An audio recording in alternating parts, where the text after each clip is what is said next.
Taylor Swift threw the most expensive wedding of the year, and her own fan base is in full panic over a single guest. So the woke internet loses it this week because Taylor Swift left one businessman walk into a celebration, and Hollywood's favorite progressive, Taylor Swift, is getting destroyed by the same mob that used to worship Taylor Swift. So the backlash just keep getting worse, and the meltdown over Taylor Swift is the most hilarious backfire in recent memory. So what this crowd did to Taylor Swift is perfect snapshot of a movement that actually eats its own. So Swift married, as you all know, Kansas City Chief tight end Travis Kelce on July 3rd inside the transformed Madison Square Garden in front of roughly 1,000 guests, with Paul McCartney and Stevie Nicks reportedly performing and Adam Sandler reportedly officiating. So it was the kind of billion-dollar spectacle, basically, that only, the very top of the entertainment world can pull off.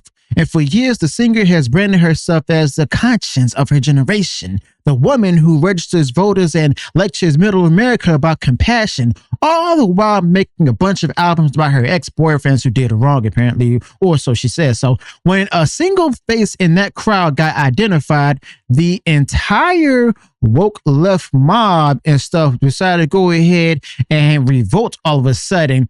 And it's crazy. The entire progressive fan base went from adoration to fury in about an hour. Okay, so the photographers from Page Six captured Stephen J. Demetriou, the executive chair of a company called Admentum, walking into the celebration. Admentum holds a $452 million federal contract awarded back in March to run Camp East Montana, an immigration detention facility down in El Paso, Texas. So the moment fans connected that name to that contract, the story just stopped being about a wedding, and suddenly the biggest pop star on the planet stood accused of breaking bread with what they call the enemy. Okay. So self-described fans flooded Reddit and even X within hours, calling the wedding grotesque and disgusting and evil. Here's this person who actually shared this about their saying the left is freaking out because Taylor Swift invited Stephen J. Demetriou to her wedding. He's the contractor behind East Montana, the country's largest ICE detention center in El Paso. And then also you have here from the blog sites like Jezebel saying Taylor Swift's dream MSG wedding had a nightmare guest, an ICE contractor. Oh my goodness. Wow. Not many comments shows how popular this site is. And then you have something about other people who are responding to the backlash as well, saying here the fact that they invited an ICE contractor and several MAGA celebrities is by far one of the most disgusting and disgraceful things that Taylor has done. I mean, they're really getting unhinged about this, though.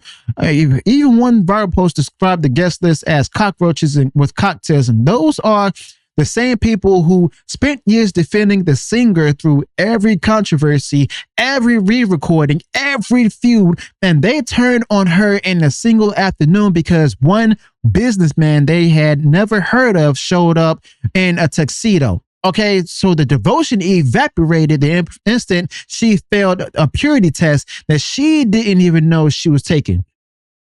1,000 of the wealthiest, most connected people in America flew up on private jets to celebrate inside the most famous arena in the world. And this is a crowd that actually lectures and stuff about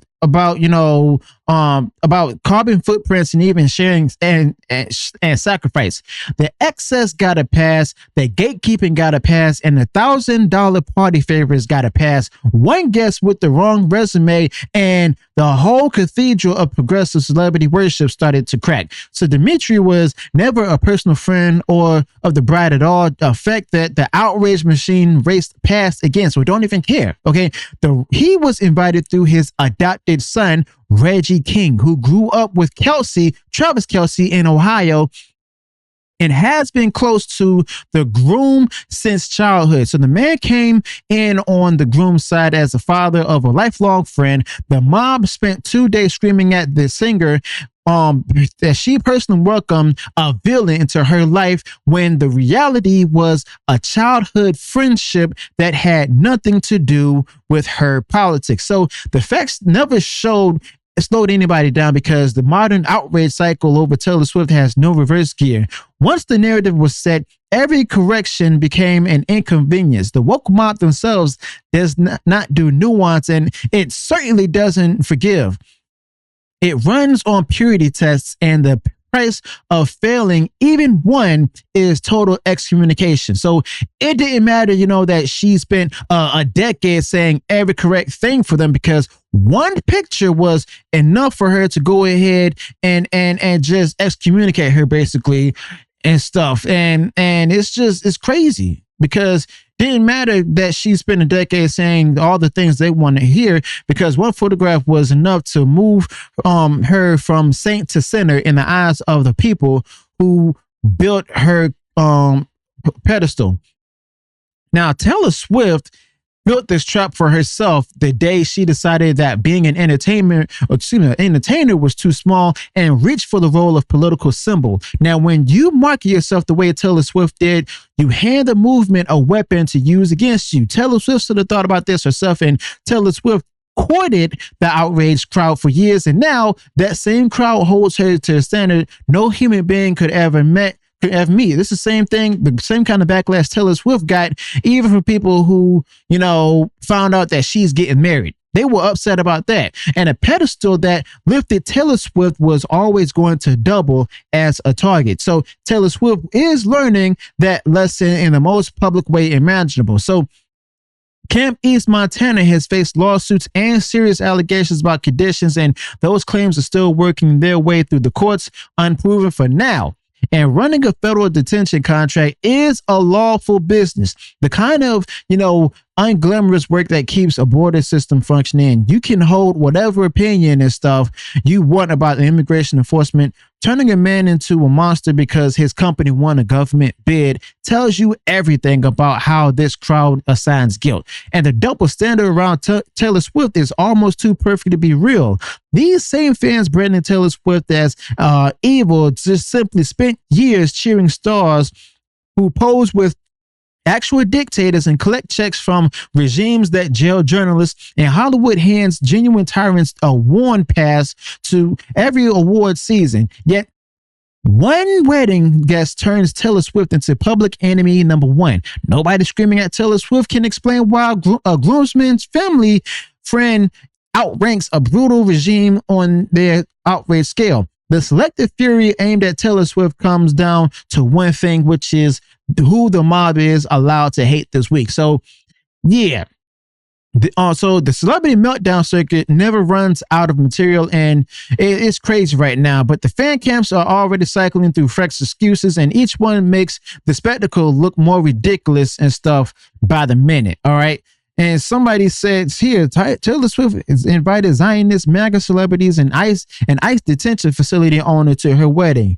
Most sane Swiftie, since you liberals love to criticize Taylor, I'm glad Trump won the election. So this most likely might have came somebody who supported Trump and stuff. But back to the story itself, the celebrity left demanded absolute loyalty for years and offered absolutely no grace in return. And now that culture is turning inward. So the people who were told that one wrong move makes you, irredeemable are applying that rule to their own heroes. The singer spent a decade feeding this beast, and this week the beast looked up and decided she looked delicious. Okay, and there's a warning for in that for every star who assumes the mob will always stay pointed outward. So the whole system of celebrity political worship is hollow as at the core. So fans pour their identity into this woman, treating her opinions as gospel and organize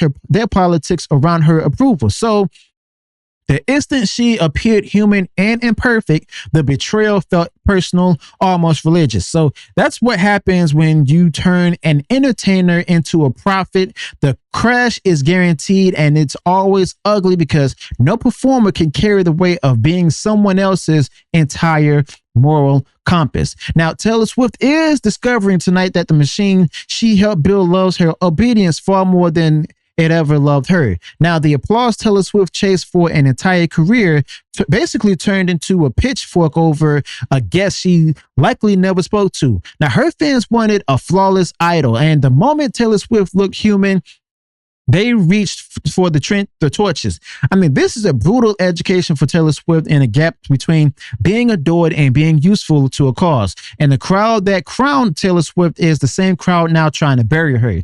So yeah, the real reason of the Taylor Swift saga reaches far past one wedding night where Taylor Swift still walked away married, rich, and famous while her critics raged into the void. So Taylor Swift also, collected a loud warning about the fickle crowd that Taylor Swift used to serve. Okay. And yeah, that's basically what all this is over Taylor Swift. So if this breakdown of Taylor Swift landed for you, my video on the whole Dr. Trump celebrity meltdown is a perfect one to watch next. So tell me in the comments whether Taylor Swift can ever win these people back, and hit the like button on your way out.